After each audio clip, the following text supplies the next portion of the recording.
अक्सर आप इनको तमाम विषयों पे लेक्चर देते हुए सुनते थे, लेकिन अब आपको ये राजनीतिक चर्चाओं पे भी नजर आएंगे। हमारे साथ बातचीत करने के लिए अरविंद ओझा जी मौजूद हैं। ओझा सर, राजनीति में कदम रखने का क्या उद्देश्य? राजनीति डेमोक्रेसी में बड़ी प्यारी चीज़ होती है। उसको कहते हैं ना हम कि democracy of the government, democracy for the people, of the people, by the people.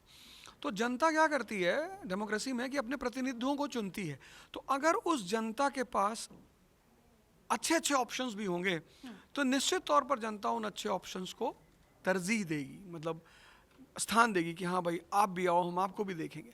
तो राजनीति बहुत प्यारी चीज़ है। मुझे तो लगता है कि किसी भी आदमी को राजनीति से घृणा नहीं करना चाहिए, नफरत नहीं करना चाहिए, क्योंकि आप देश की पॉलिसी बना रहे हैं, देश का भविष्य बना रहे हैं।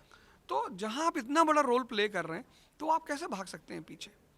तो दिल्ली चुनाव आ रहे हैं और इसी बीच आपको लगा कि हमको राजनीति में आना चाहिए। राजनीति तो पहले भी बहुत प्यारी चीज हुआ हाँ करती थी। बिल्कुल बिल्कुल, आपने शायद मेरे वीडियोस नहीं देखे हैं।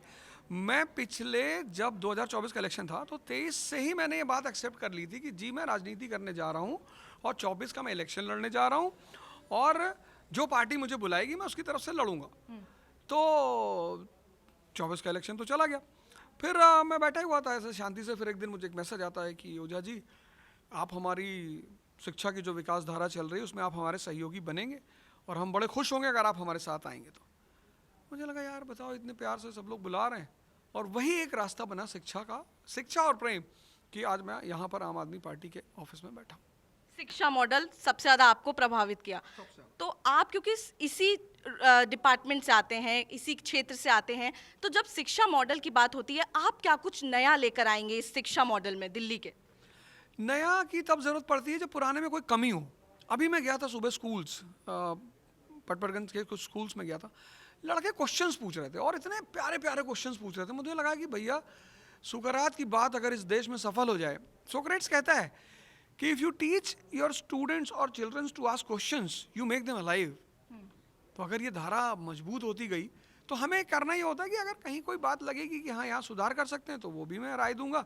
फिलहाल चीज़ें एकदम सही चल रही हैं तो मैं अपना कंट्रीब्यूशन दूंगा। आम आदमी पार्टी का दामन आपने थामा है, विधानसभा चुनाव करीब है, अपना रोल आप किस तरीके से देखते हैं? कुछ उम्मीद लेकर आए हैं?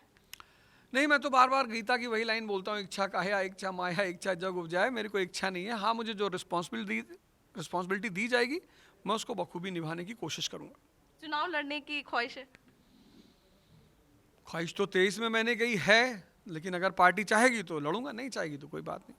क्या लगता है ओझा सर, क्या मुद्दे हैं दिल्ली के बहुत बड़े जिन पे सबसे ज़्यादा राजनीतिक पार्टियों को ध्यान देने की ज़रूरत है? राजनीतिक पार्टियों को आज की डेट में देश में दो चीज़ों पे तो बहुत बात करनी चाहिए और मुझे लगता है उसी पे बात ही करनी चाहिए। एक शिक्षा, एक स्वास्थ्य। क्योंकि अगर ये दोनों चीज़ें मजबूत हो जाएं, आपका ह्यूमन रिसोर्स मजबूत हो जाएगा। और ह्यूमन रिसोर्स देश का सबसे बड़ा रिसोर्स है। भाई जापान के पास नेचुरल रिसोर्स नहीं है, ना के बराबर है, पर वो कितनी पावरफुल कंट्री है क्योंकि उसने अपने ह्यूमन रिसोर्स पे सबसे ज़्यादा ध्यान दिया। तो मुझे लगता है कि सारी पॉलिटिकल पार्टीज को बाकी सारी बातें छोड़कर शिक्षा और स्वास्थ्य पर बात करनी चाहिए। और अगर बात करें तो आप कैसे बैलेंस बनाया जाएगा? एक शिक्षक भी हैं और आप राजनेता बन चुके हैं। नहीं, शिक्षक होने के नाते बैलेंस बनाना और ज़्यादा आसान है क्योंकि मैं इस बात को समझ सकता हूँ कि देश की ज़रूरतें क्या है और जहाँ ज़रूरतें हैं, मुझे नहीं लगता कोई मुझे ये कहेगा कि नहीं साहब शिक्षा की बात तो नहीं करनी चाहिए, देश को शिक्षा की क्या ज़रूरत है। तो मुझे एक शिक्षक के रूप में और ख़ासकर एक सिविल सर्वेंट के कोच के रूप में बखूबी एहसास है, और वो भी मैं हिस्ट्री का कोच हूँ। भारत महान था तक्षशिला के समय में, तो मैं चाहूँगा कि भारत के उस महानता को फिर से लाया जाए और फिर से भारत में तक्षशिला और नालंदा जैसी यूनिवर्सिटियाँ बनाई जाएँ। अरविंद केजरीवाल ने अपना मुख्यमंत्री पद छोड़ा और आतिशी को मुख्यमंत्री बनाया, एक महिला चेहरा, इसको किस तरीके से देख? कितना क्रांतिकारी कदम है। सिर्फ महिला ही नहीं, ऑक्सफोर्ड यूनिवर्सिटी से पढ़ी हुई महिला, और जिसका खुद भी मतलब एजुकेशन में इतना कंसर्न है उस महिला का। और केजरीवाल जी ने कितने सारे मिथ को तोड़ दिया कि मैं योग्य आदमी का चयन करूंगा, मेरे लिए परिवार या मेरा रिलेटिव उसका कोई लेना देना नहीं। अगर मैंने देश की जनता से वादा किया एक स्वच्छ राजनीति का, तो मैं स्वच्छ राजनीति ही करूंगा।